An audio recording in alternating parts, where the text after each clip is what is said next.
Good morning class. আমি সন্তু, তোমরা দেখছো the learning expert 2.0 YouTube channel. আজকে তোমাদের ইতিহাসের উপর থেকে থাকছে 41 নাম্বার ক্লাস এবং 41 নাম্বার ক্লাসের টপিক থাকছে জাহাঙ্গীর এবং জাহাঙ্গীরের পরবর্তী শাসক হলো শাহজাহান।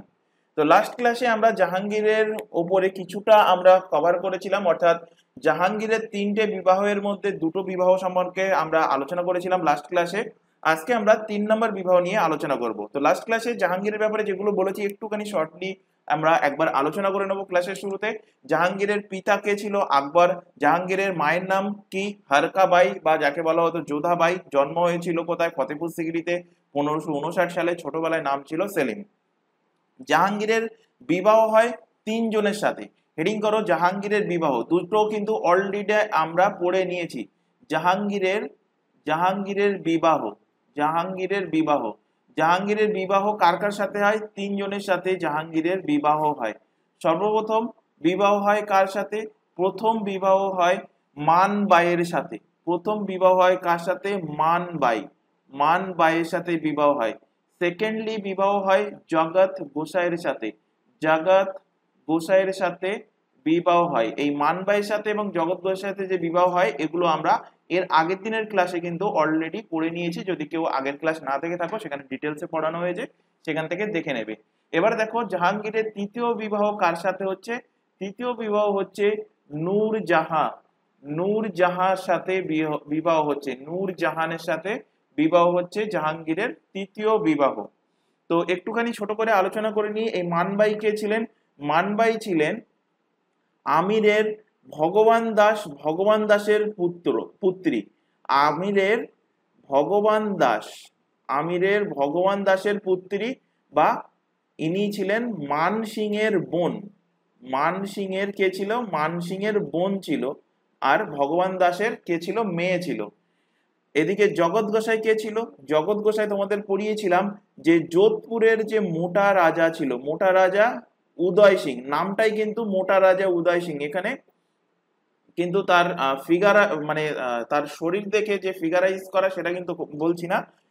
তার নামটাই ছিল মোটা রাজা উদয় সিং। মোটা রাজা কি? উদয় সিং।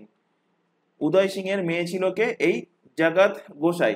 মানবাইয়ের সাথে বিবাহের ফলে জাহাঙ্গীর এবং মানবাইয়ের যে ছেলে হচ্ছে তার নাম কি? তার নাম হলো খুসরো। তার নাম কি? তার নাম হলো খুসরো। আর এদিকে জগৎ গোসাইয়ের সাথে যে ছেলে হচ্ছে তার নাম কি? তার নাম হলো খুররাম। তার নাম হলো খুররাম। এই খুসরো এবং খুররাম কিন্তু পরবর্তীতে এই নামগুলো কিন্তু কাজে আসবে।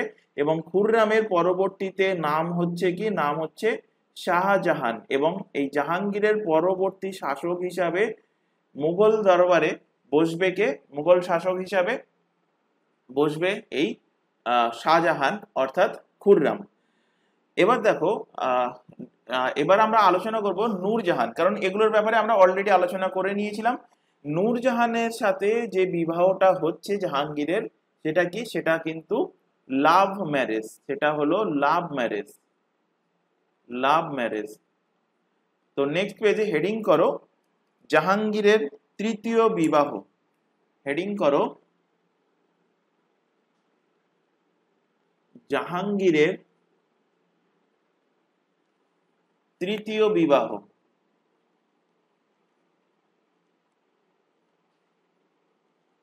জাহাঙ্গীরের 3 নম্বর বিবাহ, তৃতীয় বিবাহ। তো জাহাঙ্গীর তৃতীয় বিবাহ করছে কার সাথে? লাভ ম্যারেজ হচ্ছে, এটা কিন্তু অবভিয়াসলি তৃতীয় বিবাহ, এবং তার পাশাপাশি এটা কিন্তু এটা প্রেম ভালোবাসা করে বিবাহ, প্রেম বিবাহ। কার সাথে? নূরজাহান। নূরজাহান। তো নূরজাহানের একটু পরিচয় আমরা জানবো। নূরজাহানের বাবাকে, নূরজাহানের মাকে, নূরজাহানের ভাইকে।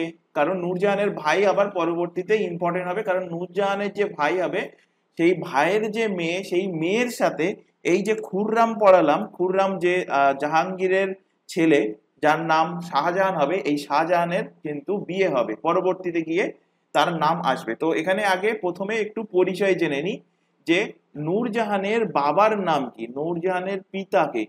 তো নূরজাহানের পিতা, নূরজাহানের মাতা। পিতার নাম কি? পিতার নাম হলো গিয়াস বেগ, নূরজাহানের পিতার নাম হলো গিয়াস বেগ। আচ্ছা, এখান থেকে আরেকটা কোশ্চেন দেয় যে এই নূরজাহান কিন্তু এর অন্য নাম ছিল, এর অ্যাকচুয়াল নাম কি ছিল, আসল নাম কি ছিল নূরজাহানের? তো নূরজাহানের আসল নাম হলো মেহেরুন্নিসা। নূরজাহানের আসল নাম কি? মেহেরুন্নিসা। মেহেরুন্নিসা, মেহেরুন্নিসা হলো নূরজাহানের আসল নাম, অরিজিনাল নাম। এনার পিতার নাম কি? পিতার নাম হলো গিয়াস বেগ। মায়ের নাম কি? মায়ের নাম হলো আসমাত বেগম। মার নাম কি? মা হলো আসমাত বেগম হলো মা। এই নূরজাহানের অর্থাৎ মেহেরুন্নিসার এনার কিন্তু দুটো তিনটে উপাধি ছিল। তার মধ্যে একটা উপাধি হলো কি নূরজাহান, একটা উপাধি হলো নূরজাহান, বা এনাকেই বলা হতো কি নূর মহল। নূরজাহান বা নূর মহল, বা এনাকেই বলা হতো কি বাদশাহ বেগম। বাদশাহ বেগম। তাহলে এখানে দেখতে পাচ্ছ যে জাহাঙ্গীরের অলরেডি দুটো ওয়াইফ থাকা সত্ত্বেও, অর্থাৎ মানবাই জগৎ গোসাই থাকা সত্ত্বেও, ইনি আবার বাইরে গিয়ে আর একজন মেয়ের প্রেম ভালোবাসায় পড়ছেন, যার নাম হলো কি নূরজাহান। এই নূরজাহানের ভাইয়ের নাম মনে রাখবে। নূরজাহানের ভাই, তার নাম কি আসাফ খা। নূরজাহানের ভাইয়ের নাম হলো আসাফ খা। এবং নূরজাহানের কিন্তু অলরেডি বিয়ে হয়ে গিয়েছিল, তো এনার হাজবেন্ড ছিল, দেখতে পাচ্ছ যে ইতিহাসই সাক্ষী আছে, এনার হাজবেন্ড ছিল। হাজবেন্ডের নাম কি? হাজবেন্ডের নাম ছিল আলী কুলি বেগ। হাজবেন্ডের নাম কি ছিল? আলী কুলি বেগ। তাহলে মেহেরুন্নিসা অর্থাৎ নূরজাহান ইনিও কিন্তু বিবাহিত ছিলেন, এদিকে জাহাঙ্গীরও বিবাহিত ছিল, কিন্তু এদিক থেকে ক্রস কানেকশন চলে জাহাঙ্গীর আর মেহেরুন্নিসার অর্থাৎ নূরজাহানের বিবাহ হচ্ছে।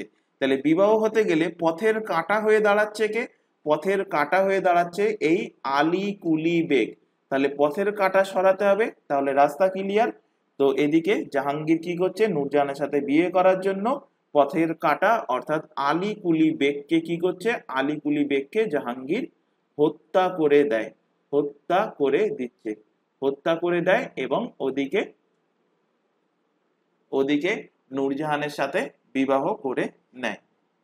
তো এই ছিল জাহাঙ্গীরের তিনটে বিবাহের ব্যাপারে ডিটেলসে আলোচনা। এবার দেখব জাহাঙ্গীরের নিজের যে তিনি আত্মকথা লিখেছেন অর্থাৎ অটোবায়োগ্রাফি, সেটার নাম কি? এক্সামে বহুবার দিয়েছে, তো হেডিং করো জাহাঙ্গীরের অটোবায়োগ্রাফি বা আত্মকথা। আচ্ছা, তার আগে এখানে একটা ছোট ইনফরমেশন দেওয়ার আছে। তোমরা এখন যে ক্লাসটা দেখছো হিস্ট্রি ফাউন্ডেশন ব্যাচ, এটা প্রত্যেকটা এক্সামের প্রিলি এবং মেন্সকে কভার করবে, অর্থাৎ রেলের এনটিপিসি, রেলের গ্রুপ ডি, এসএসসি এর সমস্ত এক্সাম, সিজিএল থেকে শুরু করে সিএসএসএল, এমটিএস, সিপিও, আর যতগুলো এক্সাম এসএসসি কন্ডাক্ট করায়, এর পাশাপাশি পুলিশের সমস্ত exam, jail police, WBP SI, WBP constable, KP constable, পিএসসির সমস্ত এক্সাম কিন্তু কভার হয়ে যাবে। প্রিলি এবং মেন্স উভয় কিন্তু কভার হবে যদি এই ফাউন্ডেশন ব্যাচটা প্রথম থেকে শেষ পর্যন্ত কমপ্লিট করতে পারো। আর এই চ্যানেলে এই সমস্ত এক্সামের জন্য অন্যান্য সাবজেক্টের ক্লাসও কিন্তু রেগুলার বেসিসে চলছে, সম্পূর্ণ ফ্রিতে, কোনো ক্লাসের জন্য পয়সা লাগে না, সম্পূর্ণ ফ্রিতে লাইভ ক্লাস প্রোভাইড করা হয়। লাইভ ক্লাস অ্যাটেন্ড না করতে পারলে ক্লাস রেকর্ডেড থেকে যায়, রেকর্ডেড হিসেবে ক্লাস তোমরা তোমাদের সময় মতো দেখে নিতে পারবে। তবে রিকোয়েস্ট থাকছে কেউ এই চ্যানেলের কোনো ক্লাসকে ডাউনলোড করে দেখবে না, এটা আমাদের তরফ থেকে তোমাদের কাছে একটা রিকোয়েস্ট থাকছে।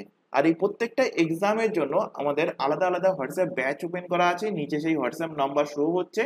যদি ব্যাচে যুক্ত হতে চাও কোনো রকম ফিস লাগে না, শুধুমাত্র এই নাম্বারে হোয়াটসঅ্যাপে মেসেজ করে ইনফর্ম করবে, কেউ এই নাম্বারে নর্মাল কল বা ভিডিও কল করবে না।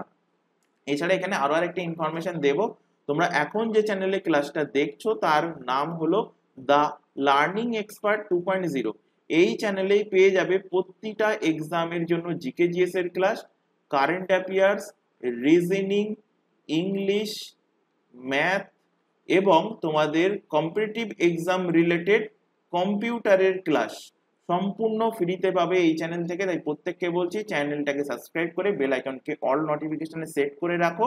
রেগুলার বেসিসে চ্যানেলটাতে ক্লাস চলছে, রেগুলার বেসিসে চ্যানেলটা থেকে ক্লাসগুলো করতে থাকো। এবং তোমরা যদি ক্লাস খুঁজে না পাও, এই চ্যানেলে যাওয়ার পর প্লে লিস্ট অপশানে চলে আসবে, সেখানে পরপর তোমরা পেয়ে যাবে বিভিন্ন সাবজেক্টের পরপর প্লে লিস্ট করে কিন্তু ক্লাসগুলো সেখানে দেওয়া আছে, সেখানে ক্লিক করলে পরপর ক্লাসগুলো পেয়ে যাবে। আচ্ছা, হেডিং করতে বললাম কি, জাহাঙ্গীরের অটোবায়োগ্রাফি অর্থাৎ জাহাঙ্গীরের আত্মকথা। হেডিং করো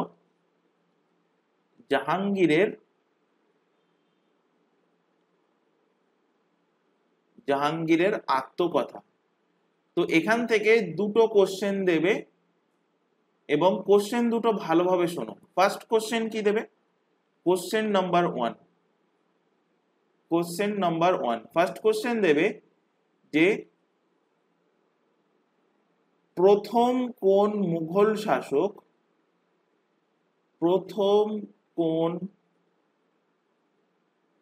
মুঘল শাসক তার আত্মকথা লেখেন। আত্মকথার ইংলিশ ফরম্যাট মানে ইংলিশ ওয়ার্ড কি হবে? আত্মকথা। অটোবায়োগ্রাফি, অটো মানে নিজে, বায়ো মানে জীবনী, গ্রাফি মানে লেখা। আশা করি ইংলিশ টিচার তোমাদেরকে পড়িয়েছে। অটো মানে নিজে, বায়ো মানে জীবনী, গ্রাফি মানে লেখা। তাই একে বলা হয় কি? নিজের জীবনী লেখা আত্মকথা। তো নিজের জীবনী কি নিজে লিখেছে, দুটো হয়, একটা হলো অটোবায়োগ্রাফি আর একটা হলো বায়োগ্রাফি। দুটোই হলো কোনো না কোনো ব্যক্তির আত্মকথা। তো বায়োগ্রাফির অর্থ কি? বায়োগ্রাফিতে কোনো একটা ব্যক্তি, ধরো এ ব্যক্তির আত্মকথা লিখবে, তো এ ব্যক্তির আত্মকথা এ নিজে না লিখে অপর কোনো একটা লেখক লিখছে, ধরো বি নামক লেখক লিখছে, তাহলে তাকে বলবো কি? তাকে বলবো বায়োগ্রাফি। তাকে বলবো বায়োগ্রাফি। আর এ ব্যক্তির নিজের জীবনের কথা যদি এ ব্যক্তি নিজেই কোথাও নোট করে এবং সেটাকে বই আকারে প্রকাশ করে, তাহলে তাকে বলবো আমরা কি? তাকে বলবো অটোবায়োগ্রাফি বলবো। আশা করি দুটো শব্দের মধ্যে যে ডাউট আমাদের প্রত্যেকের থাকে, সেই ডাউট আশা করি ক্লিয়ার হয়েছে। তো ফার্স্ট কোশ্চেন কি? প্রথম কোন মুঘল শাসক তার আত্মকথা লেখেন? এবং সেকেন্ড কোশ্চেন, এই দুটোই কিন্তু কনফিউজিং হয় এবং দেখেছি ম্যাক্সিমাম টাইম স্টুডেন্টদের পড়ানো সত্ত্বেও কোশ্চেন এক্সাম হলে ভুল করে আসে। সেকেন্ড কোশ্চেন দেবে প্রথম কোন মুঘল শাসক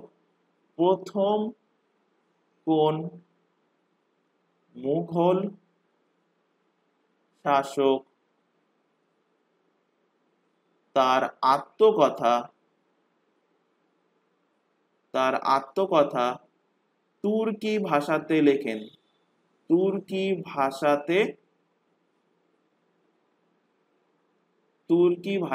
লেখেন। দুটো কিন্তু ইম্পর্টেন্ট কোশ্চেন এবং বহুবার এক্সামে এই কোশ্চেন দুটো এসেছে। একটা কি বললাম? প্রথম কোন মুঘল শাসক তার আত্মকথা অটোবায়োগ্রাফি লিখেছেন। এবং সেকেন্ড কোশ্চেন বললাম একটুখানি জাস্ট ঘুরিয়ে, যে প্রথম কোন মুঘল শাসক তার আত্মকথা তুর্কি ভাষাতে লিখেছেন। তো দেখো এখান থেকে দুজন মুঘল শাসক আছে। এই মুঘল সাম্রাজ্য যেটা পড়াচ্ছি এর মধ্যে দুজন মুঘল শাসক পাবে যে তার আত্মকথা লিখেছে। তো জাহাঙ্গীর একজন লিখেছে, আরেকজন ব্যক্তিত্ব হলো বাবর, যিনি মুঘল সাম্রাজ্যের সূচনা করেছিলেন।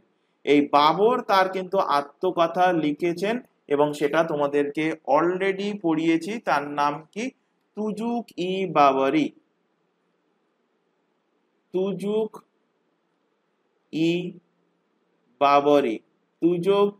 বাবরি। আর জাহাঙ্গীর যে আত্মকথা লিখেছেন তার নাম কি? তার নাম হলো, নাম প্রায় একই ধরনের, তুজুক ই নাম থেকে জাহাঙ্গীরি। বাবরের নাম থেকে বাবরি আর জাহাঙ্গীরের নাম থেকে জাহাঙ্গীরি, তুজুক ই জাহাঙ্গীরি। তো তুজুক ই জাহাঙ্গীরি লিখেছেন কে? লিখেছেন জাহাঙ্গীর। আর তুজুক ই বাবরি লিখেছেন কে? লিখেছেন বাবর। তো এই দুজন শাসক একমাত্র যারা নিজের বায়োগ্রাফি লিখেছেন, অর্থাৎ অটোবায়োগ্রাফি লিখেছেন। এবার দেখো এই যে তুজুক ই বাবরি, তুজুক ই বাবরিটা কোন ভাষাতে লেখা? তুজুক ই বাবরিটা লেখা পার্সি ভাষাতে। তুজুক ই বাবরি লেখা কোন ভাষাতে? পার্সি ভাষাতে। আর সরি, তুজুক ই জাহাঙ্গীরি লেখা কোন ভাষাতে? পার্সি ভাষাতে লেখা। আর তুজুক ই বাবরি এটা লেখা তুর্কি ভাষাতে। এটা লেখা কি? তুর্কি ভাষাতে লেখা, তুর্কি ভাষাতে লেখা। এবার দেখো কোশ্চেন নাম্বার 1 কি বলেছে? কোশ্চেন নাম্বার 1 বলেছে প্রথম কোন মুঘল শাসক তার আত্মকথা লেখেন। এখানে ভাষার উল্লেখ নেই, তাহলে অবভিয়াসলি বাবর আগে লিখেছেন। তো অ্যান্সার কি হবে? অ্যান্সার হবে বাবর। বাবর হলেন প্রথম মুঘল শাসক যিনি তার নিজের আত্মকথা লিখেছেন। এবার সেকেন্ড কোশ্চেনটা কি বলা হয়েছে? প্রথম কোন মুঘল শাসক তার আত্মকথা তুর্কি ভাষাতে লিখেছেন। তো তুর্কি ভাষাতে প্রথমেই বাবর লিখেছেন, তো এরও অ্যান্সার কি হবে? এরও অ্যান্সার হবে বাবর। এই জায়গাতে ম্যাক্সিমাম ক্যান্ডিডেট ভুল করে, ম্যাক্সিমাম ক্যান্ডিডেট জাহাঙ্গীর মেরে চলে আসে। জাহাঙ্গীর কিসে লিখেছিল? পার্সিতে লিখেছিল।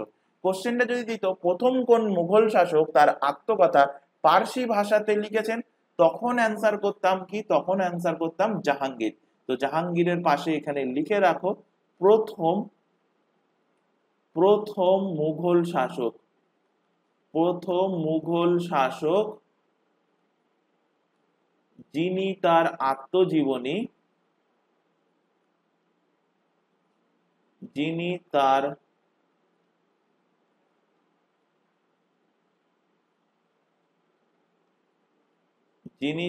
আত্মজীবনী পার্সি ভাষাতে লেখেন, যিনি তার আত্মজীবনী পার্সি ভাষাতে লেখেন। সুতরাং কোশ্চেন কি দিচ্ছে সেইভাবে খেয়াল রাখবে। যদি কোশ্চেন জিজ্ঞেস করে প্রথম কোন মুঘল শাসক, এইটাই কোশ্চেন দেয় ম্যাক্সিমাম ক্যান্ডিডেটকে ভুল করার জন্য, যে প্রথম কোন মুঘল শাসক পার্সি ভাষাতে তার আত্মজীবনী লেখেন। তো অ্যান্সার কিন্তু বাবর হবে না, ফার্স্ট অপশনে বাবর থাকবে, ম্যাক্সিমাম ক্যান্ডিডেট বাবর মেরে চলে আসবে, অ্যান্সার ভুল হয়ে যাবে। খেয়াল রাখবে পার্সি ভাষাতে যদি বলে অ্যান্সার হবে জাহাঙ্গীর, আর যদি বলে যে তুর্কি ভাষাতে তখন অ্যান্সার হবে কি? তখন অ্যান্সার হবে বাবর। এবার দেখো এই যে আত্মকথা জাহাঙ্গীরের, যে তুজুক ই জাহাঙ্গীরি আত্মকথা, এই আত্মকথার মধ্যে তিনি কি লিখেছেন, এর থেকে কি জানা গিয়েছে? তো এর থেকে জানা যায় যে জাহাঙ্গীর 12টা ফরমান জারি করেছিল। তুজুক ই জাহাঙ্গীরি থেকে কি জানা যায়? জানা যায় ইনি 12টি ফরমান জারি করেন। 12টি ফরমান, 12টি ফরমান জারি করেছিলেন, জারি করেন। কে জারি করেন? এই জাহাঙ্গীর 12টি ফরমান জারি করেন। এই 12টি ফরমান কি ছিল? 12টি ফরমান বলতে কি ছিল? 12টি ফরমান, তো 12টা ফরমান বলতে বোঝানো হয়েছে যে ন্যায়ের চেন, ন্যায় বিচারের চেন, ন্যায়ের চেন। ন্যায়ের চেনের অর্থ কি? ন্যায়ের চেনের অর্থ হলো যে এরকম একটা চেন তিনি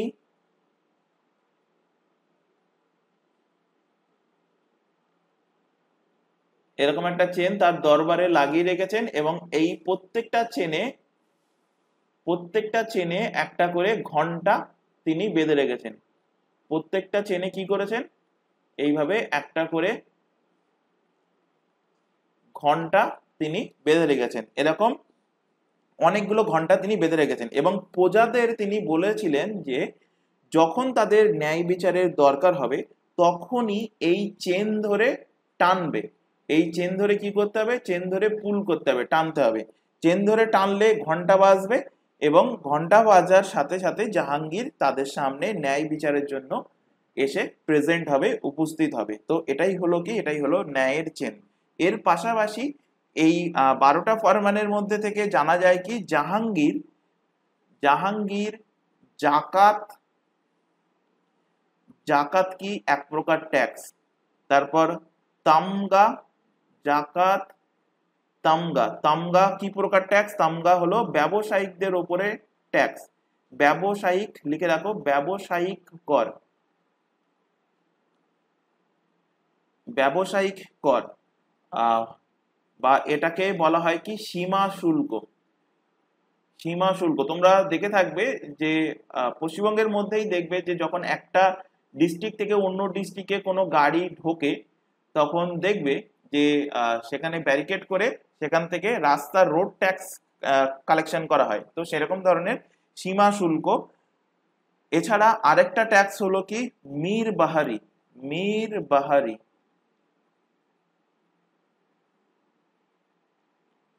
মীর বাহারি এই সমস্ত করকে, এই সমস্ত করকে স্টপ করেছিলেন, এই সমস্ত ট্যাক্সকে, এই সমস্ত করকে সমাপ্ত করেন, সমাপ্ত করেন কে? জাহাঙ্গীর সমাপ্ত করেছিলেন। এছাড়া মৃত ব্যক্তির উত্তরাধিকারীদের জন্য কিছু নিয়ম কানুন বানিয়েছিলেন। জাহাঙ্গীর কি করেছিলেন? জাহাঙ্গীর মৃত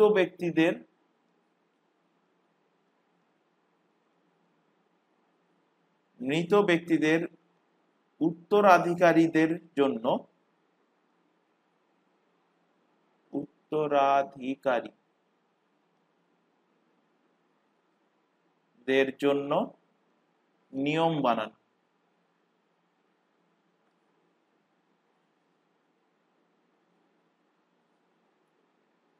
নিয়ম বানান।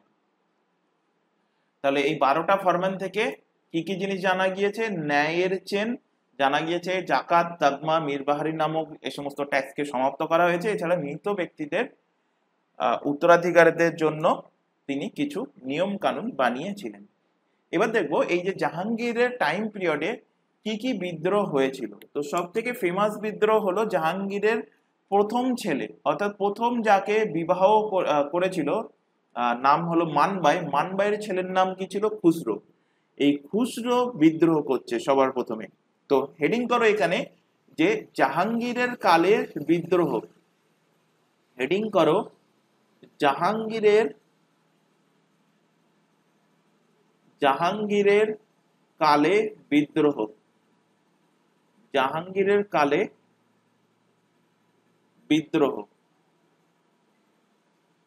হেডিং করো এখান থেকে জাহাঙ্গীরের কালে বিদ্রোহ। তো সবার প্রথমে বিদ্রোহ হচ্ছে কার সাথে? বিদ্রোহ হচ্ছে খুসরোর সাথে। তো হেডিং করো খুসরোর বিদ্রোহ,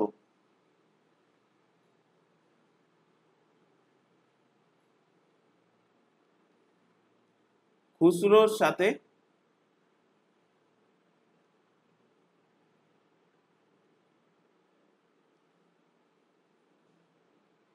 খুসরোর সাথে বিদ্রোহ। খুসরো কে ছিল? খুসরো ছিল জাহাঙ্গীরের ছেলে। ইনি কে ছিলেন? ইনি ছিলেন জাহাঙ্গীরের, জাহাঙ্গীরের ছেলে ছিলেন খুসরো। এবং 1606 খ্রিস্টাব্দে এই খুসরো তার বাবা জাহাঙ্গীরের বিরুদ্ধে কি করছে? বিদ্রোহ করছে। জাহাঙ্গীরের বিরুদ্ধে কি করছে? 1606 সালে খুসরো তার বাবা জাহাঙ্গীরের বিরুদ্ধে, জাহাঙ্গীরের বিরুদ্ধে বিদ্রোহ করছে। কেন বিদ্রোহ করছে? বিরুদ্ধে বিদ্রোহ করে।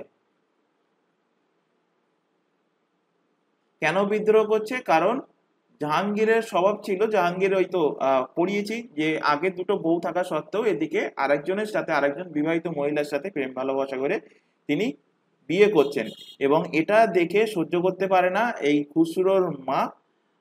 খুসরোর মায়ের নাম কি ছিল? মানবাই। এবং মানবাই সুইসাইড করে নেয়, আত্মহত্যা করে নেয়। এবং এই ক্ষোভে, এই রাগে সেই মানবাইয়ের ছেলে বাবার এগেনস্টে চলে যায়, ভাবে তার বাবার ক্যারেক্টার খারাপ, বা তার বাবার জন্য তার মায়ের মৃত্যু হয়েছে, সেই কারণে খুসরো বিদ্রোহ করে দেয় তার বাবার বিরুদ্ধে। এবং খুসরো যখন বিদ্রোহ করছে তার বাবার বিরুদ্ধে, এই খুসরোকে একজন ব্যক্তি এসে সমর্থন করছে। কে সেই ব্যক্তি সমর্থন করে? সমর্থন করছে দেখো খুসরোকে সমর্থন করেন, খুসরোকে সমর্থন করেন কে? পঞ্চম শিখ গুরু অর্জুন দেব। খুসরোকে সমর্থন করছে কে? পঞ্চম শিখ গুরু, নাম হলো অর্জুন দেব। ভেরি ভেরি ইম্পর্টেন্ট, বহুবার এক্সামে কোশ্চেন দিয়েছে। অর্জুন দেব, অর্জুন দেব সাপোর্ট করছে কাকে? সাপোর্ট করছে খুসরোকে। এবার এদিকে জাহাঙ্গীর দেখছে যে জাহাঙ্গীরের ছেলে তার এগেনস্টে বিদ্রোহ করছে। এটা দেখবে সব বাড়িতেই হয়ে থাকে। যারা মানে ছেলেরা যারা আছে তারা রিলেট করতে পারবে যে বাবার সঙ্গে কোনো না কোনো দিন ঝামেলা হয়ে থাকে, চরম ঝামেলা। একদিন না খেয়ে থাকো বা দুদিন বা 10 দিন না খেয়ে থাকো, কিন্তু তারপরে সেই ঝামেলা কিন্তু ধীরে ধীরে আবার মিটে যায়, কারণ বাবা আলটিমেট তোমার ফ্যামিলি মেম্বার এবং তোমার ফ্যামিলির হেড। তো জাহাঙ্গীর বলছে যে আমার সঙ্গে আমার ছেলের বিদ্রোহ হচ্ছে, তাহলে বাইরের দিক থেকে থার্ড পার্সন তোমার কেন চুলকাচ্ছে? অর্জুন দেবের কেন এত চুলকাচ্ছে? অর্জুন দেব কেন এত কাঠি করছে? তো অর্জুন দেবকে আগে ধরো, এটাকেই আগে টপকে দাও, এটাকেই আগে ফাঁসি লাগিয়ে দাও, ফাঁসি লাগিয়ে দাও। তো অর্জুন দেবকে কি করছে? জাহাঙ্গীর মেরে দিচ্ছে। অর্জুন দেবকে জাহাঙ্গীর কি করে? জাহাঙ্গীর হত্যা করে, হত্যা করে দেন, কারণ তিনি তার ছেলেকে সাপোর্ট করছিলেন তার এগেনস্টে, সেই কারণে অর্জুন দেবকে হত্যা করে দেন। সুতরাং এবার যারা ভাবছো যে তোমরা অনেকে যে অর্জুন দেব ভালো ব্যক্তি ছিলেন, তো ভালো ব্যক্তি ছিলেন তাহলে তার বাবার বিরুদ্ধে নিশ্চয়ই তাকে উস্কাতেন না, উস্কানো উচিত না। যতই তিনি ভুল করে থাকেন, তার বাবা ভুল করুক বা যাই করুক না কেন, তো তার অন্য পদ্ধতি আছে যে তার বাবার বিরুদ্ধে উস্কি দিয়ে তার বাবার এগেনস্টে যুদ্ধ করানো ঠিক না। তো অর্জুন দেব কিন্তু ক্যারেক্টারের দিক থেকে আমার মতে কিন্তু ঠিক ছিলেন না। তো এবার দেখো যে এই যে খুসরোর সাথে বিদ্রোহ হচ্ছে, এই বিদ্রোহটা একটা যুদ্ধের কোথায় হচ্ছে? হচ্ছে ভেরাবালে। তো যুদ্ধের নাম কি? যুদ্ধের নাম হলো ভেরাবালের যুদ্ধ। হেডিং করো, ভেরাবালের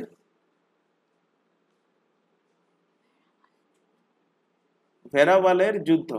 তো এই ভেরাবালের যুদ্ধে জাহাঙ্গীর পরাজিত করছে কাকে? তার ছেলে খুসরোকে। তো ভেরাবালের যুদ্ধ কার কার মধ্যে হচ্ছে? হচ্ছে জাহাঙ্গীর, আর এদিকে অপোনেন্টে আছে জাহাঙ্গীরের ছেলে, জাহাঙ্গীরের বড় ছেলে বলতে পারো, খুসরো। খুসরো, এই যুদ্ধে খুসরো পরাজিত হয়, এই যুদ্ধে খুসরো হেরে যাচ্ছে, খুসরো পরাজিত হয় এবং জাহাঙ্গীর জয়ী হন। এবং খুসরোর সাথে, খুসরো যখন হেরে যাচ্ছে তো খুসরোকে বন্দি বানাচ্ছে। বন্দি বানাচ্ছে কে? বন্দি বানাচ্ছে তার নাম হলো কি? মাহাবাত খা।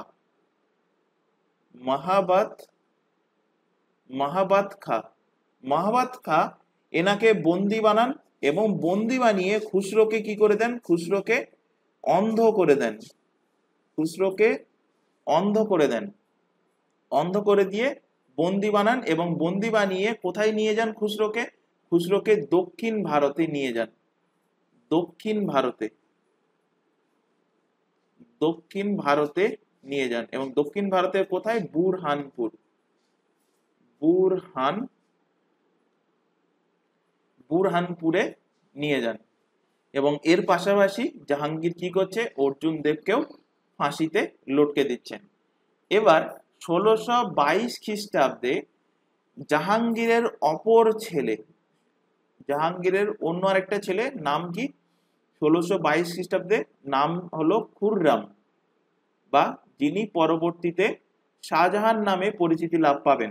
তো এই খুররাম কি করছে? খুররাম দেখছে যে তার বড় ভাই খুসরো অন্ধ হলেও সে এখন বেঁচে আছে, সুতরাং এরপর জাহাঙ্গীরের পরবর্তীতে যদি শাসক হয় তাহলে শাসকের দাবিদার হবে কে? দাবিদার, প্রথম দাবিদার হবে এই খুররাম।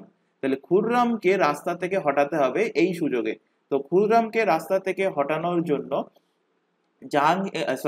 খুসরোকে রাস্তা থেকে হটানোর জন্য এই খুররাম কি করছে? খুসরোকে হত্যা করে দেয়। তাহলে খুসরোকে মেরে দিচ্ছে কে? হত্যা করে দিচ্ছে খুররাম, হত্যা করে দেয়। কে হত্যা করছে? হত্যা করছে শাহজাহান, অর্থাৎ খুররাম তার বড় ভাই খুসরোকে হত্যা করে দিচ্ছে। এবার দেখো জাহাঙ্গীরের টাইম পিরিয়ডে পরবর্তী বিদ্রোহ কি হচ্ছে। তো পরবর্তী বিদ্রোহ হচ্ছে রাই সিং এর বিদ্রোহ। তো হেডিং করো, সেকেন্ড হেডিং করো রাই সিং এর বিদ্রোহ।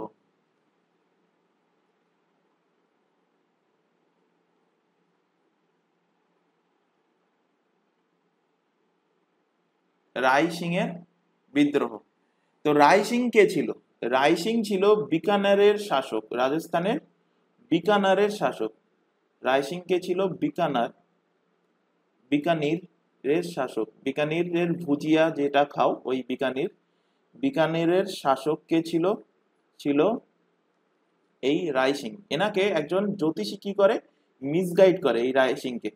দেখবে এখনো আমাদের মধ্যে, বাঙালিদের মধ্যে অনেকে আছে, দেখবে তোমাদের বাড়িতে ঠাকুরদা ঠাকুরমা এরা থাকলে, বা অনেক মানে আমাদের আগের জেনারেশন বা তার আগের জেনারেশন থাকলে, তারা দেখবে বিভিন্ন কুসংস্কারে বিশ্বাস করে। তো ঠিক তেমনটাই হয়েছিল। এই রাই সিং কি করেছিল? রাই সিংকে একজন জ্যোতিষী তাকে মিথ্যা কথা বলেছিল। বলেছিল যে যে দিল্লিতে যে বসে আছে, কে বসে আছে দিল্লিতে?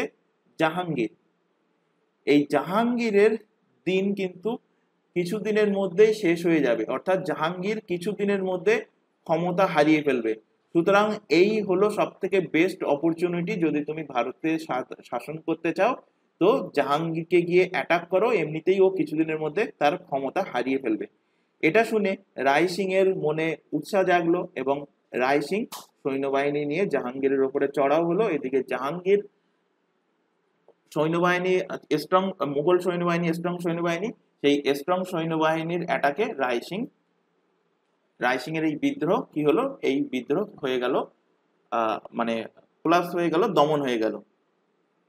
তো রাই সিং এর বিদ্রোহ হলো কি সেকেন্ড বিদ্রোহ। এর পরবর্তী বিদ্রোহ হচ্ছে কোথা থেকে? বাংলা থেকে বিদ্রোহ হচ্ছে। 3 নম্বর বিদ্রোহ হলো বাংলায় বিদ্রোহ। বাংলায় বিদ্রোহ। তো বাংলা থেকে বিদ্রোহ করছে কে? আফগানরা বিদ্রোহ করছে। তো বাংলা থেকে কিন্তু দুবার বিদ্রোহ হয়। কতবার বিদ্রোহ হয়েছে? দুবার বিদ্রোহ হয়, দুবার। এবং দুবার বিদ্রোহ কারা করেছে? আফগানরা করেছে। তো কে কে করেছে সেই নামটাই মনে রাখলে হবে, বেশি ডিটেলসে যাওয়ার দরকার নেই, অত ডিটেলসে কোশ্চেন দেয় না। তো আফগানরা বিদ্রোহ করেছে। কে কে? প্রথম বিদ্রোহ করেছিল ওসমান খাঁ। প্রথম বিদ্রোহ কে করেছিল? ওসমান খাঁ। এবং দ্বিতীয় আফগানরা বিদ্রোহ করে কে? মুসা খাঁ এবং তার ভাই। মুসা খাঁ ও তার 12টা ভাই মিলে বিদ্রোহ করেছিল জাহাঙ্গীরের বিরুদ্ধে। 12টি ভাই মিলে বিদ্রোহ করে তার বিরুদ্ধে, জাহাঙ্গীরের বিরুদ্ধে। এরপর পরবর্তী বিদ্রোহ করছে কে? জাহাঙ্গীরের দ্বিতীয় পত্নী, দ্বিতীয় ওয়াইফের ছেলে, নাম কি? খুররাম। খুররাম এবার তার বাবার বিরুদ্ধে বিদ্রোহ করছে। খুররাম অর্থাৎ শাহজাহানের বিদ্রোহ। হেডিং করো খুররাম অর্থাৎ শাহজাহানের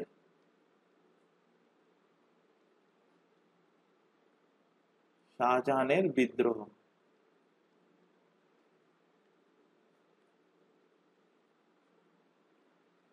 খুররাম অর্থাৎ শাহজাহানের বিদ্রোহ। তো খুররাম কি করলো? খুররাম ওদিকে খুসরোকে হত্যা করলো। হত্যা করার পর এদিকে জাহাঙ্গীর যখন 1622 সালে শাহজাহানকে কান্ধারে আক্রমণের জন্য পাঠাচ্ছে, তখন শাহজাহান তার বাবা জাহাঙ্গীরের সামনে একটা শর্ত রাখছে।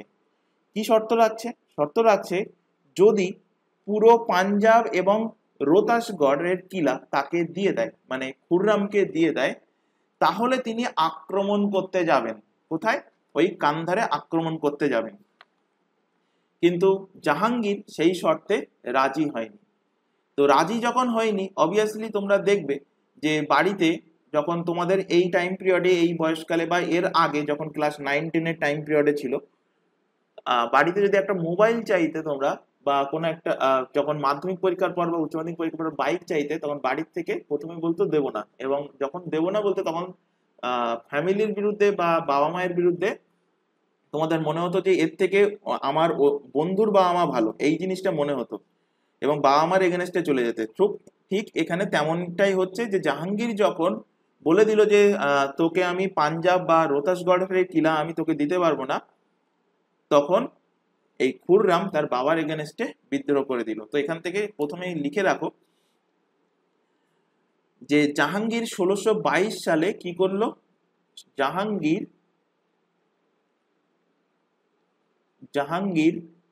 1622 সালে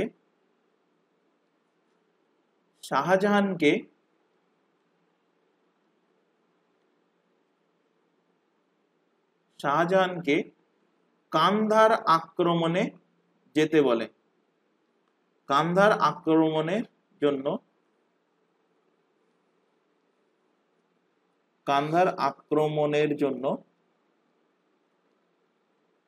যেতে বলেন।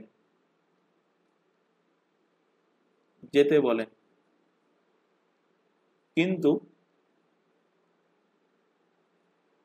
শাহজাহান শর্ত রাখেন, তোমরা লিখে নাও। শাহজাহান শর্ত রাখেন, কি শর্ত রেখেছিল? শর্ত রেখেছিল যে পুরো পাঞ্জাব বলতে শুধুমাত্র এখন ভারতের ওই পাঞ্জাব এটা ভেবো না, ভারত এবং পাকিস্তান মিলে, কারণ তখন অখণ্ড ভারত ছিল, ভারত এবং পাকিস্তান মিলে টোটাল যে পাঞ্জাব, তো সেই পাঞ্জাব, পুরো পাঞ্জাব ও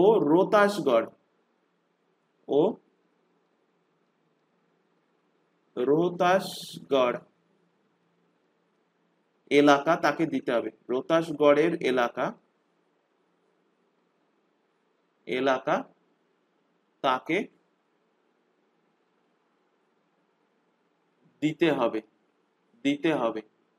তাহলে কি হবে? তাহলে শাহজাহান আক্রমণ করতে যাবে কান্ধারে। কিন্তু জাহাঙ্গীর এই শর্তে রাজি হয়নি।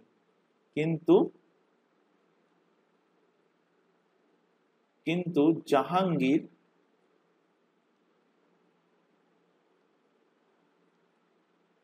শর্তে রাজি না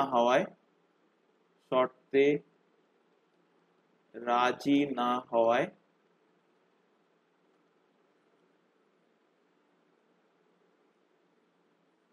খুররাম তার বাবার বিরুদ্ধে, খুররাম অর্থাৎ শাহজাহান তার বাবা জাহাঙ্গীরের বিরুদ্ধে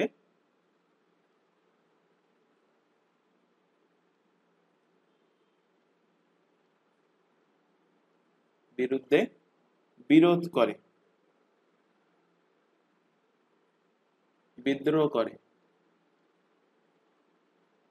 করে। তাহলে কান্ধারে কে আক্রমণ করতে গেল? কান্ধারে তো শাহজাহান গেল না। তাহলে কান্ধারে পাঠানো হলো কাকে? কান্ধারে পাঠানো হলো নূরজাহানের কিছু পরিচিত ছিল, সেই পরিচিতদের পাঠানো হলো কান্ধারের দিকে। এবং এই মতো অবস্থায় যখন শাহজাহান অ্যাটাক করেছে জাহাঙ্গীরের এগেনস্টে বিদ্রোহ করেছে, তখন এই শাহজাহানকে পরাজিত করে, অর্থাৎ খুররামকে পরাজিত করে মাহাবাদ খাঁ।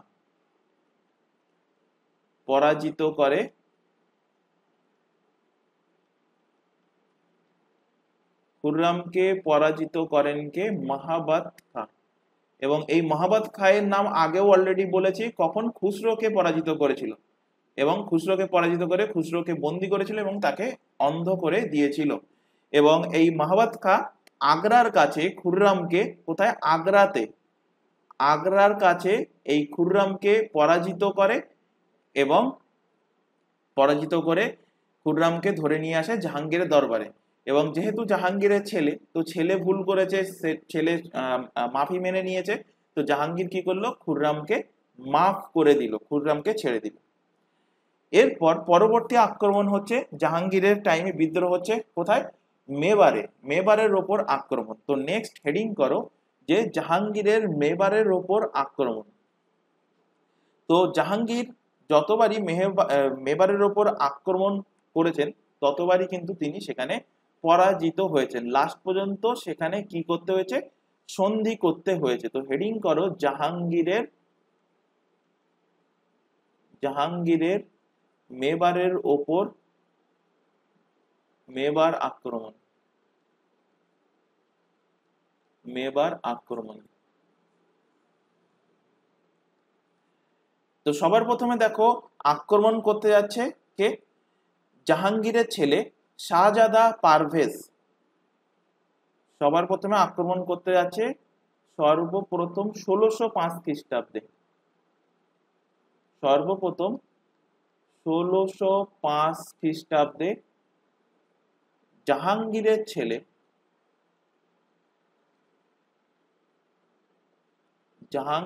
ছেলে নাম কি? তার নাম হলো শাহজাদা পারভেজ।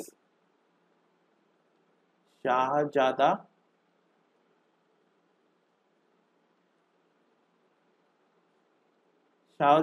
পারভেজ। শাহজাদা পারভেজকে কি করা হচ্ছে? মেবারে পাঠানো হয় এবং তিনি সেখানে গিয়ে পরাজিত হন এবং ইনি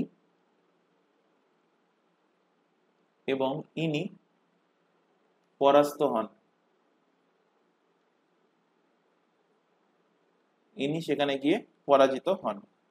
এর ঠিক 3 বছর পর যাচ্ছে এই মাহাবাত খা, যে মাহাবাত খায়ের নাম এক্ষুনি বললাম, যিনি খুসরোকে অন্ধ করেছিলেন এবং এদিকে খুররমকেও পরবর্তীতে তিনি পরাস্ত করেছিলেন।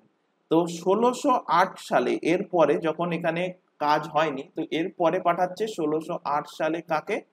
মাহাবাত খাকে তিনি পাঠাচ্ছেন এবং মাহাবাত খা গিয়েও তিনি কিন্তু কোনো কাজ করতে পারেননি। মাহাবাত খা তিনিও কিন্তু পরাস্ত হয়েছেন মেবারের হাতে।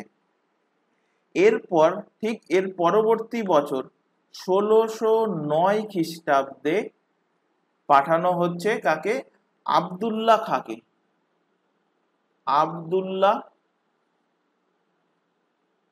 আব্দুল্লাহ খাকে পাঠানো হচ্ছে এবং রেজাল্ট ওই একই।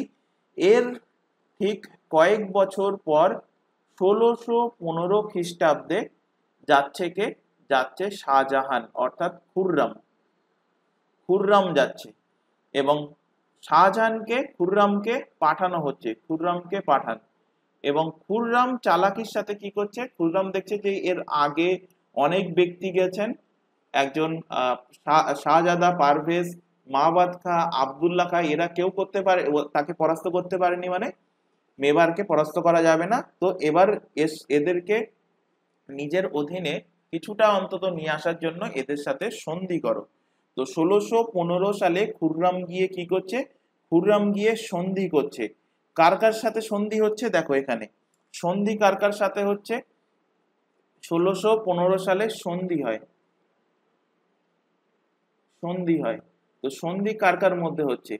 এদিকে অবভিয়াসলি মেবার আর এদিকে মেবার ও মুঘলদের মধ্যে সন্ধি হয়। মেবারের নেতৃত্ব কে করছিল? অমর সিং প্রথম। মেবারের শাসক ছিল কে? অমর সিংহ প্রথম। আর এদিকে মুঘলদের শাসক কে ছিল, মানে মুঘলদের প্রতিনিধিত্ব কে করছিল? খুররম, যাকে আমরা শাহজাহান নামে চিনি। তো এই দুজনের মধ্যে কি হচ্ছে? এই দুজনের মধ্যে সন্ধি হচ্ছে। কত সালে সন্ধি হচ্ছে? 1615 খ্রিস্টাব্দে এই দুজনের মধ্যে সন্ধি হচ্ছে। আচ্ছা, অমর সিং প্রথম কে ছিলেন? ইনি ছিলেন মহারানা প্রতাপের ছেলে।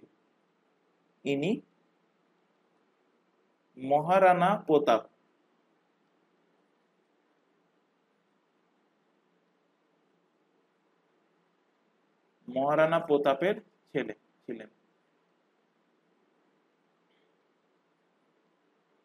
ইনি ছিলেন মহারানা প্রতাপের ছেলে।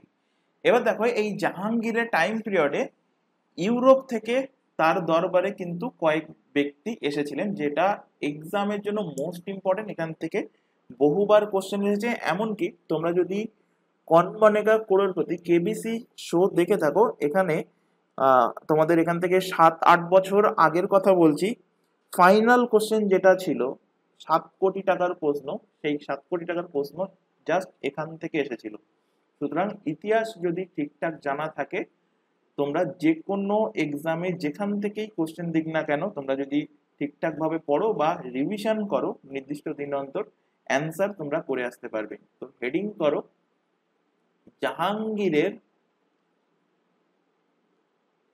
জাহাঙ্গীরের দরবারে আসা, জাহাঙ্গীরের দরবারে বা জাহাঙ্গীরের কালে আসা ইউরোপিয়ান।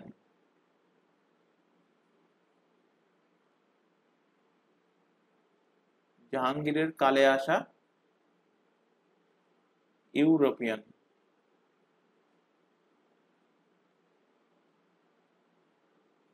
জাহাঙ্গীরের টাইম পিরিয়ডে আসা ইউরোপিয়ান। তো কোশ্চেন সম্ভবত ছিল, আমার যতদূর খেয়াল আসছে কেবিসির কোশ্চেনটা বলছি, যে কোশ্চেনের সাল দিয়ে দিয়েছিল যে 1608 সালে ক্যাপ্টেন হকিন্স ভারতে জাহাঙ্গীরের দরবারে এসেছিলেন কোন জাহাজে করে, জাহাজের নাম জানতে চেয়েছিল সম্ভবত। তো লিখে রাখো এখান থেকে যে 1608 খ্রিস্টাব্দে, কত সালে, 1608 সালে। নাম কি নাবিকের? Captain Hawkins. ক্যাপ্টেন হকিন্স ইনি হেক্টর নামক জাহাজ, জাহাজের নাম কি, জাহাজের নামটা ভালোভাবে খেয়াল রাখবে, হেক্টর। হেক্টর নামক জাহাজে, হেক্টর নামক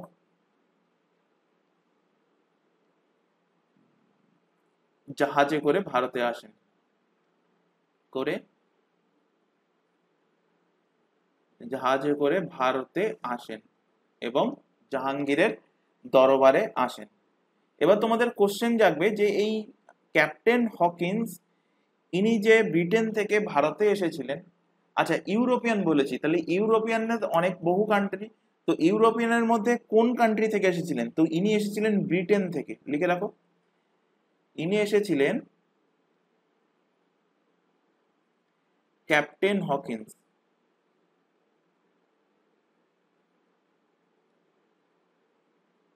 ইনি আসেন কোথা থেকে?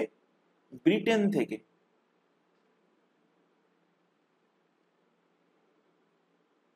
ইনি ব্রিটেন থেকে ভারতে আসেন, ব্রিটেন থেকে আসেন। এখান থেকে নেক্সট কোশ্চেন দেয় যে এই ক্যাপ্টেন হকিন্স যিনি জাহাঙ্গীরের দরবারে এসেছিলেন, ইনি কার রাজদূত হিসাবে ভারতে এসেছিলেন? কার রাজদূত হিসাবে? ইংল্যান্ডের রাজা কে ছিল? কোশ্চেন দেয়, তো নাম কি হবে? জেমস প্রথম, জেমস ফার্স্ট, ফার্স্ট জেমস। এই ফার্স্ট জেমসের রাজদূত হিসাবে, ফার্স্ট জেমসের রাজদূত হিসাবে ভারতে আসেন কে? ক্যাপ্টেন হকিন্স ভারতে এসেছিলেন এবং ইনি ভারতে এসে, ভারতে আসলেন কবে? 1608 সালে এবং 1608 থেকে 1611 সাল পর্যন্ত ইনি ভারতে ছিলেন। 1611 পর্যন্ত ইনি কোথায় ছিলেন? ভারতে ছিলেন। এবং এর পাশাপাশি এই ক্যাপ্টেন হকিন্স ইনি দুটো ভাষা তিনি কিন্তু ভালো রকম জানতেন, যে কারণে তার কিন্তু অসুবিধা হয়নি। একটা হলো তুর্কি ল্যাঙ্গুয়েজ, তুর্কি ভাষা, এবং আরেকটা হলো ফার্সি অর্থাৎ পার্সি ভাষা। পার্সি লেখা থাকে অনেক বইতে, বা অনেক বইতে ফার্সি লেখা থাকে, ফার্সি ভাষা। ফার্সি বা পার্সি ভাষা, দুটো ভাষাই ক্যাপ্টেন হকিন্স কিন্তু জানতেন, দুটো ভাষাই কিন্তু ক্যাপ্টেন হকিন্স জানতো। এছাড়া জাহাঙ্গীরের দরবারে যখন তিনি আসেন এই ক্যাপ্টেন হকিন্স, তখন জাহাঙ্গীর এনাকে উপাধি দিচ্ছেন। জাহাঙ্গীর কি করছে? জাহাঙ্গীর ক্যাপ্টেন হকিন্সকে উপাধি দেন, উপাধি দেন। কি উপাধি দেন? তো এনাকে উপাধি দেন যেহেতু ইংল্যান্ড থেকে এসছে এবং এনাদের মানে প্রাইম ল্যাঙ্গুয়েজ, মুখ্য ল্যাঙ্গুয়েজ কি? ইংলিশ। তো সেখান থেকে ইংলিশ খাঁ, ইংলিশ খাঁ বা ফিরাঙ্গি খাঁ, ফিরেঙ্গি। ইংরেজদের দেখবে ভারতীয়রা কি বলতো? ফিরিঙ্গি বলতো, ফিরাঙ্গি। তো ফিরাঙ্গি খাঁ, তো ইংলিশ খা বা ফিরাঙ্গি খা এই উপাধি কে দিচ্ছে? উপাধি দিচ্ছে জাহাঙ্গীর। কে দিচ্ছে উপাধি? জাহাঙ্গীর। কাকে উপাধি দেওয়া হচ্ছে? ক্যাপ্টেন হকিন্সকে এই উপাধি দেওয়া হচ্ছে। এবং এর পাশাপাশি জাহাঙ্গীর কি দিচ্ছেন? এর পাশাপাশি জাহাঙ্গীর এই ক্যাপ্টেন হকিন্সকে 400 মনসাবদারি প্রদান করেন। 400 মনসাবদারি, 400 মনসাবদারি প্রদান করেন। এবং জাহাঙ্গীর এই ক্যাপ্টেন হকিন্সকে ব্যবসা বাণিজ্য করারও কিন্তু তিনি অনুমতি দিয়ে, জাহাঙ্গীর ক্যাপ্টেন হকিন্সকে কিন্তু ব্যবসা বাণিজ্য করার অনুমতি দেয়নি। এই জিনিসটা খেয়াল রাখবে, কোশ্চেন দেয়। ক্যাপ্টেন হকিন্সকে এনাকে ব্যবসা বাণিজ্য করার অনুমতি দেয়নি। এনাকে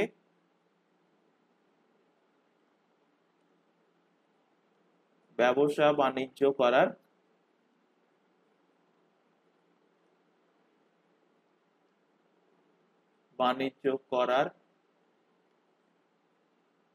অনুমতি দেননি।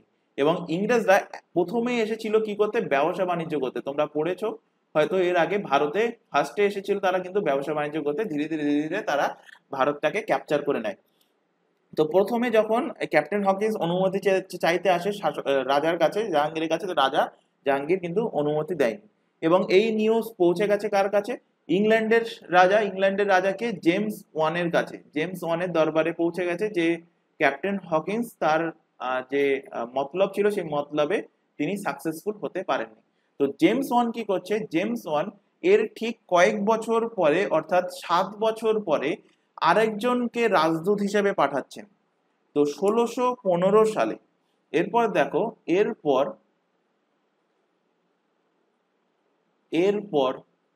1615 সালে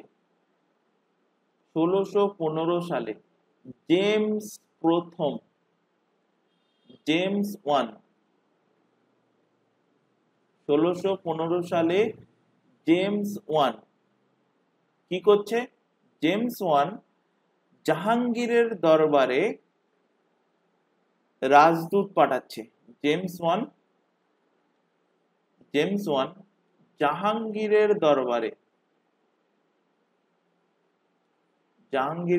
দরবারে রাজদূত পাঠান, যাতে করে তাদের ব্যবসা বাণিজ্য করতে দেওয়া হয়। দরবারে রাজদূত পাঠান। এবং রাজদূত হিসাবে কে আসেন? রাজদূত হিসাবে আসেন স্যার টমাস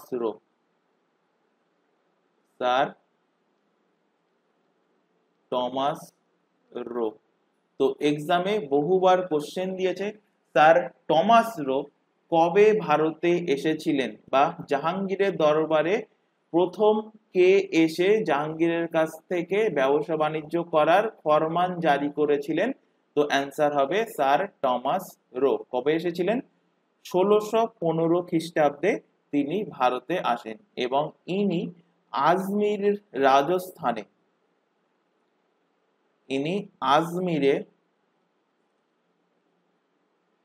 আজমিরে জাহাঙ্গীরের সাথে সাক্ষাৎ করেন।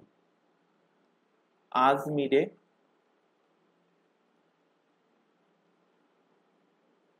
জাহাঙ্গীরের সাথে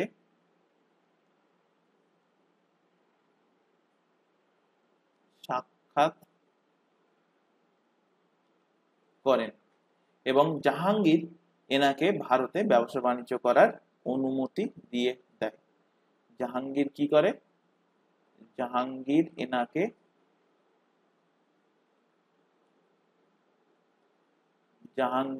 এনাকে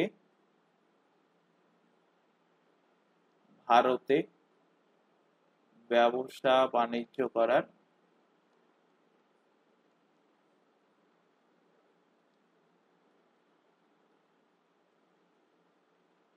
অনুমতি দিয়ে দেন। এরপর জাহাঙ্গীরের মৃত্যু হয়ে যাচ্ছে 1627 খ্রিস্টাব্দে এসে। তো জাহাঙ্গীরের মৃত্যু হয় কবে? লিখে রাখো 1627। জাহাঙ্গীরের মৃত্যু, জাহাঙ্গীরের মৃত্যু এর আগের দিনের ক্লাসে সম্ভবত বলেছিলাম যে জাহাঙ্গীরের মারা গিয়েছিল কবে। জাহাঙ্গীরের মৃত্যু হয় 28 অক্টোবর 1627 খ্রিস্টাব্দে। কোথায় মারা যান? লাহোরে, বর্তমানে পাকিস্তান। লাহোরে মারা যান এবং এই লাহোরেই জাহাঙ্গীরের টম্ব আছে, জাহাঙ্গীরের মকবরা, জাহাঙ্গীরের সমাধি স্থল। বাংলাতে কি বলা হয়? জাহাঙ্গীরের মকবরাও বলা হয় বা সমাধি স্থল বলা হয়। সমাধি স্থল ইংলিশটা আমরা মনে রাখবে, tomb of Jahangir. Tomb of Jahangir কোথায় অবস্থিত? বহুবার এক্সামে কোশ্চেন দিয়েছে। টম্ব অফ জাহাঙ্গীর অবস্থিত কোথায়? পাকিস্তানের লাহোরে। এর পরবর্তী শাসক হবে জাহাঙ্গীরের ছেলে খুররাম অর্থাৎ শাহজাহান। তো নেক্সট হেডিং করো, এখান থেকে পরবর্তী শাসক আসছে, তার নাম হলো শাহজাহান।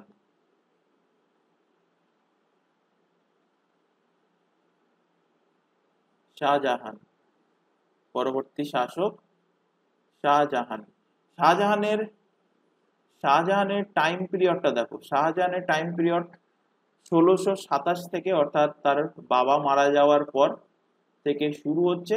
1627 থেকে 1658 খ্রিস্টাব্দ পর্যন্ত। 1627 থেকে 1658 খ্রিস্টাব্দ পর্যন্ত তার টাইম পিরিয়ড থাকছে। এবং এর আসল নাম কি? শাহজাহানের অলরেডি পড়ে এসছি। আসল নাম কি? আসল নাম, তো এর আসল নাম হলো খুররাম। আসল নাম হলো কি? খুররাম। এবং ইনি জাহাঙ্গীরের যখন মৃত্যু হয় তখন তিনি কোথায় প্রেজেন্ট ছিলেন? জাহাঙ্গীরের মৃত্যুর সময় ইনি দক্ষিণ ভারতে ছিলেন। জাহাঙ্গীরের মৃত্যুর সময়, জাহাঙ্গীর যখন মারা যায়, জাহাঙ্গীরের মৃত্যুর সময় ইনি দক্ষিণ ভারতে ছিলেন।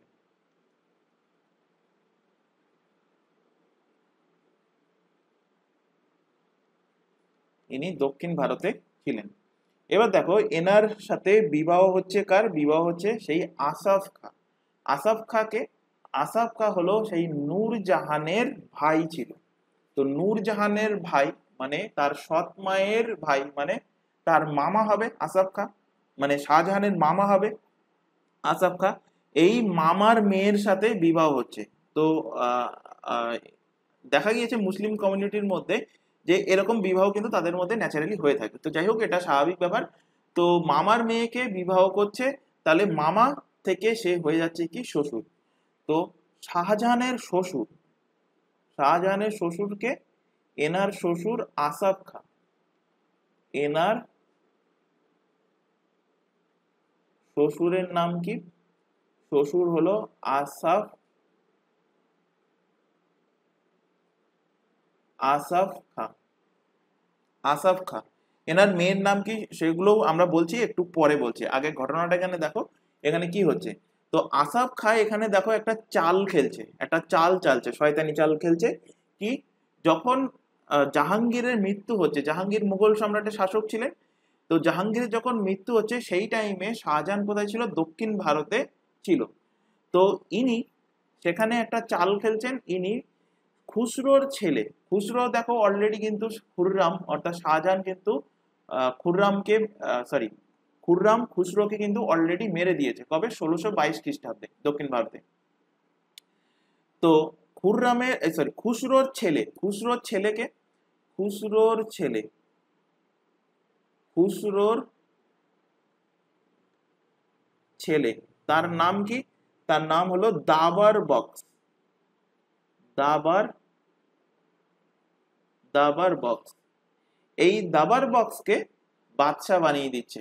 জাহাঙ্গীর যেই মারা গিয়েছে, জাহাঙ্গীর মারা গেলে তখন জাহাঙ্গীরের যে ছেলে বেঁচে আছে অর্থাৎ খুররাম, শাহজাহান যিনি বেঁচে আছে তিনি দক্ষিণ ভারতে আছে এবং এখানে কেউ প্রেজেন্ট নেই বলে দাবার বক্সকে কি করছে, দাবার বক্সকে বাদশা বানিয়ে দিচ্ছে। দাবার বক্সকে বাদশা বানিয়ে দেন, বাদশাহ বানিয়ে বাদশাহ বানিয়ে দেন। এবং এই শয়তানি চালটা কে করছে? এই আসাফ খা শয়তানি চাল করে এই দাবার বক্সকে বাদশাহ বানিয়ে দেয়। এবার বাবার মৃত্যু সংবাদ শুনে যখন শাহজাহান ফিরে আসছেন, তো শাহজাহান যখন ফিরে আসেন, শাহজাহান ফিরে আসার আগে শাহজাহানকে সমাচার পাঠানো হচ্ছে যে তার বাবা মারা গিয়েছে এবং তার পাশাপাশি আসাফ খা আরেকটা সমাচার পাঠাচ্ছে যে তার বাবা মারা যাওয়ার পাশাপাশি তিনি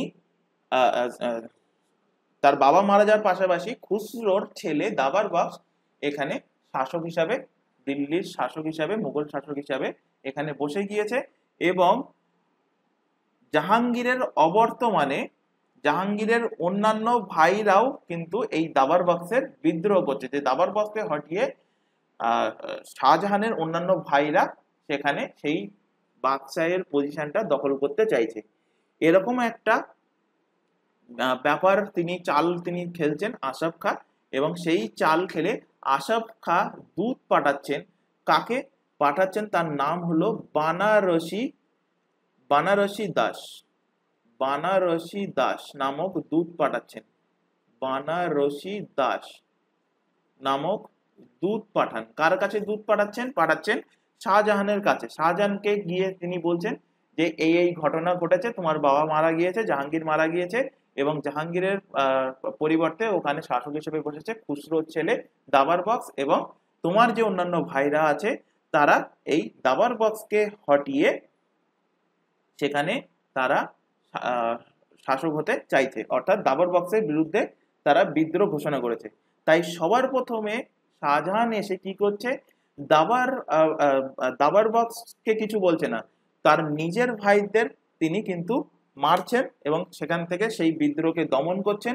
এরপরে দাবার বক্সকে শাহজাহান হত্যা করে দিচ্ছেন, দাবার বক্সকে হটিয়ে দিচ্ছেন, দাবার বক্সকে হত্যা করে দেন। কে হত্যা করছেন? শাহজাহান। এবং হত্যা করে দিয়ে শাসক হচ্ছেন কে? শাসক হচ্ছেন শাহজাহান। তাই দাবার বক্সকে কি বলা হচ্ছে? দাবার বক্সকে বলা হচ্ছে বলির পাঁঠা বলা হচ্ছে। দাবার বক্স কিছুই করলো না, অথচ সব দোষী ওর। তাই একে বলা হয় ইতিহাসে, দাবার বক্সকে কি বলা হয়? ইতিহাসে বলির পাঁঠা। কাকে বলা হয়? হিস্ট্রিতে বলির পাঁঠা, ইতিহাসে এনাকে বলা হচ্ছে কি? বলির পাঁঠা বলা হচ্ছে দাবার বক্সকে। তো চাল খেললো অ্যাকচুয়ালি আসাফ খা, বলির পাঁঠা হয়ে গেল কে? দাবার বক্স। তো এবার শাহজাহানের রাজ্যাভিষেক হবে। তো শাহজাহানের রাজ্যাভিষেক কবে হচ্ছে? দেখো, তার বাবা মারা গিয়েছে 1627 সালে। এর ঠিক পরের বছর 4 ফেব্রুয়ারি শাহজাহানের রাজ্যাভিষেক হচ্ছে। তো শাহজাহানের রাজ্যাভিষেক কবে হয়? লিখে রাখো, শাহজাহানের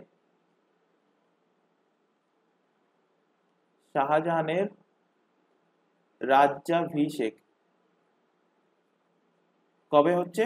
4 ফেব্রুয়ারি 1628 সালে শাহজাহানের রাজ্যাভিষেক হচ্ছে।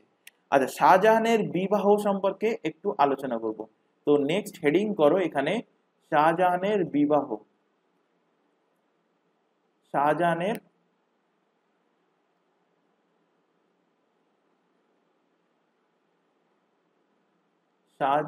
বিবাহ।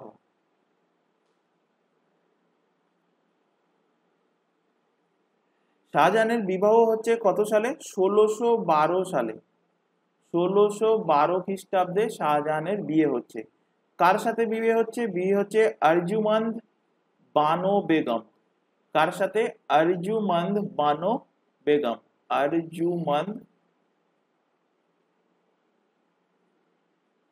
বানো বেগম, এনার সাথে বিয়ে হচ্ছে। এবং ইনি কে ছিলেন? এই আরজুমন্দ বানো বেগম ইনি কে ছিলেন? ইনি ছিলেন আসফ খায়ের মেয়ে। আসফ খা, আসফ খায়ের মেয়ে ছিল কে? এই আরজুমন্দ বানু বেগম। এবং এনারই নাম ছিল, অর্থাৎ আরজুমন্দ বানু বেগম, এনারই নাম কি ছিল? এনারই নাম ছিল মুমতাজ মাহল। তো এনার অন্য নাম কি ছিল? অন্য নাম ছিল মমতাজ। মমতাজ বেগম অনেক বইতে লেখা থাকে, বা অনেক বইতে মমতাজ মাহল। তো মমতাজ মাহল ছিল এনার নাম, মমতাজ মাহল বা মমতাজ বেগম। এবং এই মমতাজ মাহলের মৃত্যু হচ্ছে, দেখো কবে এসে বিয়ে হয়েছে, 1612 সালে। এবং 1612 পরে 1631 সালে এসে ইনি মারা যাচ্ছে, মৃত্যু হয়। 1631 সালে এসে এনার মৃত্যু হয়। তাহলে বিয়ে হলো কবে? 1612 আর 1631, ডিফারেন্স কত? 19 বছর, 19 বছরের ডিফারেন্স। এবং এই 19 বছরে ফ্যাক্টরি থেকে কতগুলো বাচ্চা বেরিয়েছে? 14টা বাচ্চা বেরিয়েছে। তো এই 14 নম্বর বাচ্চা যখন বার হচ্ছে ফ্যাক্টরি থেকে, তখন মারা যাচ্ছে কে? তখন মারা যাচ্ছে এই নূরজাহান। তো এতগুলো বাচ্চা যদি ফ্যাক্টরিতে প্রডিউস হয়, তো অবভিয়াসলি সেই পেশেন্ট বা সেই মা এমনি কিন্তু মারা যায়। 3টে থেকে 4টে বাচ্চা হলেই কিন্তু মানে মারা যাওয়ার সম্ভাবনা কিন্তু আরো বেশি অধিক হতে থাকে। তো 14টা বাচ্চা, 14 নম্বর বাচ্চা দেওয়ার সময় এই মুমতাজের কিন্তু মৃত্যু হয়। এবং মুমতাজের মৃত্যুর জন্য শাহজাহান দেখো একটা জিনিস বানাচ্ছে। কি বানাচ্ছে? এনার স্মরণে, মমতাজের স্মরণে, এনার স্মরণে শাহজাহান বানাচ্ছে কি? বানাচ্ছে তাজমহল। শাহজাহান কি বানাচ্ছে? শাহজাহান বানাচ্ছে তাজমহল। তাহলে তাজমহল কার স্মরণে বানানো? মুমতাজ বেগমের বা মুমতাজ মহলের স্মরণে বানানো। কোথায় এই তাজমহল? আগ্রাতে অবস্থিত। আগ্রাতে অবস্থিত। অনেকে দিল্লির মেরে চলে আসো, অ্যান্সার ভুল হয়ে যাবে। আগ্রাতে অবস্থিত। আগ্রা কোন স্টেটে? উত্তরপ্রদেশে। তো উত্তরপ্রদেশের আগ্রাতে তাজমহল বানিয়েছে কে? বানিয়েছে শাহজাহান। তো কোশ্চেন দেয় তাজমহল কার স্মরণে বানানো? তো অ্যান্সার হবে মমতাজ মহল। এখান থেকে কোশ্চেন লেভেল যদি হার্ড করে, তো এখান থেকে আরেকটা কোশ্চেন তোমাদের দেবে, বা সিজিএল এর কোশ্চেন বলতে পারো। সিজিএল এ কি টাইপের কোশ্চেন দেবে? কোশ্চেন দেবে এই তাজমহলের আর্কিটেক্ট কে ছিল? তাজমহলের আর্কিটেক্ট আর্কিটেক্ট কে ছিল? তো তাজমহলের আর্কিটেক্ট ছিল দুজন। তো একজনের নাম দেখা গিয়েছে ম্যাক্সিমাম টাইম তোমাদের এক্সামে দিয়েছে, যেটা মোস্ট ইম্পর্টেন্ট, সেটা হলো ওস্তাদ আহমেদ লাহোরে। নাম ভালোভাবে মনে রাখবে, এক্সামে বহুবার এসেছে এই কোশ্চেন। ওস্তাদ আহমদ, ওস্তাদ আহমদ লাহোরে, ওস্তাদ আহমদ লাহোরে। এবং এনার সাথে ছিল ওস্তাদ ঈশা খান। এনার সাথে ছিল ওস্তাদ ঈশা খান। তো দুজনের নামই কিন্তু মনে রাখবে, কিন্তু ম্যাক্সিমাম টাইম এক্সামে যেটা দেখা গিয়েছে সেটা হলো ওস্তাদ আহমেদ লাহোরে। ওস্তাদ আহমেদ লাহোরে এনারা ছিল তাজমহলের আর্কিটেক্ট। আর্কিটেক্টকে বাংলাতে বলা হয় কি? বাস্তুকার। বাস্তুকার। তো তাজমহল কার স্মরণে বানানো? মমতাজ মহলের স্মরণে বানানো, শাহজাহানের পত্নী। এবং এনার মৃত্যু হয়েছিল কবে? 1631 সালে এনার মৃত্যু হয়। এবং এই তাজমহল তৈরি করতে প্রায় কিন্তু 20-22 বছর কিন্তু টাইম লাগে। তাজমহল তৈরি শুরু হয় 1631 খ্রিস্টাব্দে, এবং এর কাজ চলেছিল 1653 খ্রিস্টাব্দ পর্যন্ত। তো 1631 থেকে 1653 সাল, প্রায় এখানে দেখতে পারো 31 থেকে 51 মানে 20 বছর, আর 2 বছর প্রায় 22 বছর কিন্তু টাইম লেগেছিল এই তাজমহলের স্ট্রাকচার তৈরি করতে। তো এই পর্যন্ত আমরা আজকের ক্লাস রাখছি। ক্লাস অনেকটা লেন্দি হয়ে গেছে, আশা করি আজকের ক্লাসে যেটুকু পড়ানো হয়েছে সেটুকু ক্লিয়ার হয়েছে। এখনো তোমাদের বাকি থেকে গেল, এখনো শাহজাহানের রাজধানী কোথায়, তারপর শাহজাহানের আমলে কি কি জিনিস বানানো হয়েছে, তারপর শাহজাহানের বিভিন্ন সৈন্য অভিযান, এগুলো নিয়ে আমরা নেক্সট ক্লাসে আলোচনা করব। তো আজকের ক্লাস আশা করি ভালো লেগেছে। ক্লাস ভালো লাগলে অবশ্যই ক্লাসটাকে লাইক করবে, তোমার বন্ধু বান্ধবের মধ্যে শেয়ার করবে যারা বিভিন্ন কম্পিটিটিভ এক্সামের জন্য প্রিপারেশন নিচ্ছে।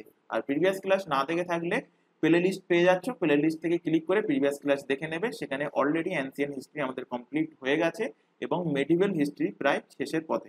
তো আজকের ক্লাস এই পর্যন্ত, নেক্সট দেখা হবে পরবর্তী ক্লাসের নিয়ে। Thank you.